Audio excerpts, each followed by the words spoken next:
পয়গম্বর বলেন, এরে দুনিয়ার মানুষ, জমিনের মধ্যে সব থেকে দামি আল্লাহর কাছে প্রিয় জায়গা হলো মসজিদ, আর সব থেকে নিকৃষ্টতম জায়গা হলো দুনিয়ার মানুষের আড্ডাখানা, বাজার।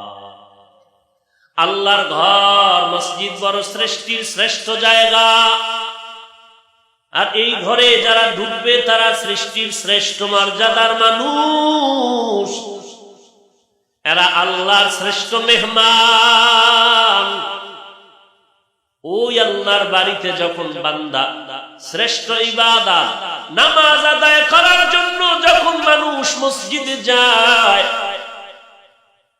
সেখানেও তো বান্দা কত অবহেলা, কত অলসতা, কত দুর্বল।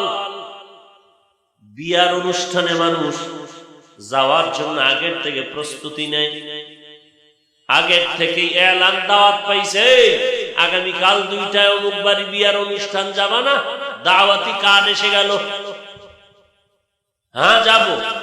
আগের থেকেই বান্দা প্রস্তুত হয়ে গেল, নতুন পোশাক রেডি করে ফেললো, বিয়ার অনুষ্ঠানে যাবে। জেনার আড্ডাখানা, কিসের আড্ডাখানা?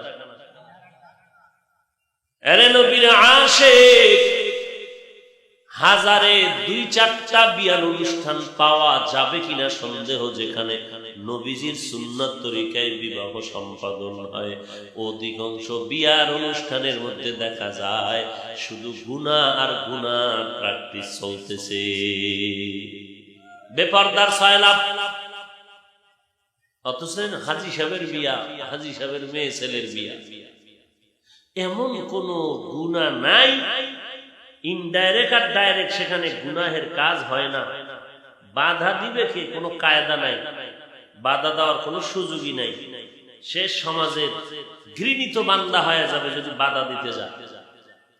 আল্লাহ আমাদেরকে হেদায়েত দান করুন। তাহলে একটা বিয়ার অনুষ্ঠানে গেলে নতুন পোশাক পরে যায়, আর সৃষ্টির শ্রেষ্ঠ জায়গা মসজিদ, শ্রেষ্ঠ মেহমান মানুষ, শ্রেষ্ঠ ইবাদত নামাজ। এই নামাজে যায় ইতরের মতো, ফকিন্নির বাচ্চার মতো ময়লা পোশাক পরে। আবার কেউ যায় এমন পোশাক, শুয়ার, কুকুর, বানরের ছবিওয়ালা পোশাক পরে। এমন মানুষকেই, এমন নামাজিকেই তো আল্লাহ বলেছেন, ফাওয়াইলুল লিল মুসাল্লিন, এ সমস্ত নামাজি মুসল্লির জন্য ওয়াইল নামক জাহান্নাম।